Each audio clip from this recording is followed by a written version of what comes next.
Israel Iran వార్‌లో America join అవ్వనుందా ఇప్పుడు? Final block అనమాట. Israel almost అన్ని న్యూక్లియర్ సైట్స్‌ని డెస్ట్రాయ్ చేసింది ఇరాన్‌ది. ఫ్రోడో ఒక్కటి మిగిలింది. ఫ్రోడోనే చాలా ఇంపార్టెంట్ అని చెప్పి ఇజ్రాయెల్ చెప్తుంది. ఎందుకంటే ఇజ్రాయెల్ దగ్గర ఫ్రోడో న్యూక్లియర్ సైట్ ఏదైతే ఉందో తెహరాన్ నుంచి 100 కిలోమీటర్ల అవతల ఉంది. దీన్ని డెస్ట్రాయ్ చేయగలిగే సత్తా ఇజ్రాయెల్ దగ్గర లేదు. ఎందుకంటే దాని బాంబ్స్ లేవు దాని దగ్గర. ఎందుకంటే ఇది 90 మీటర్ల దగ్గర దగ్గర 100 మీటర్ల లోపల కొండల కింద కట్టారనమాట.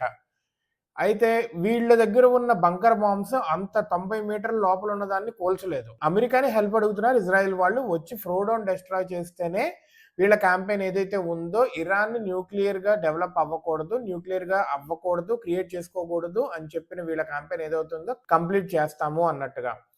ఇజ్రాయెల్ వాళ్ళు ఏమంటున్నారంటే ఫ్రోడోకి వెళ్ళే దారిని క్లోజ్ చేసి అదంతా పాడు చేస్తాము. అదేవిధంగా ఫ్రోడోకి ఏదైతే పవర్ ప్లాంట్ ఉందో దాన్ని డెస్ట్రాయ్ చేస్తాము. ఇదంతా టెంపరరీగానే. పర్మనెంట్‌గా వాళ్ళు మళ్ళా న్యూక్లియర్‌గా ఇన్‌కేపబుల్ అవ్వాలి అంటే ఫ్రోడోని డెస్ట్రాయ్ చేయాల్సిందే అని చెప్పి ట్రంప్‌కి చెప్తున్నారు. ట్రంప్ యూఎస్ యొక్క బంకర్ క్లస్టర్ బాంబ్స్ ఇవి చాలా వాడాలి. ఒకేసారి వాడినా గానీ 90 మీటర్ల లోపలికెళ్ళిపోవనమాట. అయితే అమెరికా వాళ్ళు GBU-57 మ్యాసివ్ ఆర్డినెన్స్ పెనట్రేటర్ ఈ బాంబులు వాడాలి.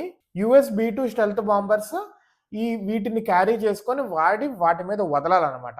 ఒక్కటి వదిలితే అవ్వదు. ఒకటి పేలిన తర్వాత కొంచెం స్పేస్ వస్తుంది. ఇంకొకటెయ్యాలి. అలా చాలా స్ట్రైక్స్ చేస్తే గానీ ఫ్రోడో న్యూక్లియర్ సైట్ ఏదైతే ఉందో అది పాడైపోతుంది అంటున్నారు.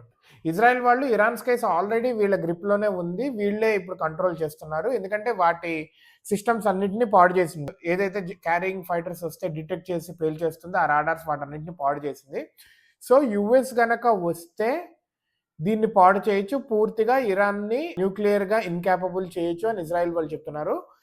ట్రంప్ కూడా దీన్ని కన్సిడరేషన్‌లోకి తీసుకున్నారు అని చెప్తున్నారు. ఇజ్రాయెల్ వాళ్ళు అమెరికా మీద పుష్ చేస్తున్నారు ఏంటంటే ఫస్ట్‌ది అసాసినేటింగ్ ఖమేనీ. సెకండ్‌ది ఫ్రోడో మొత్తాన్ని పాడు చేయటం.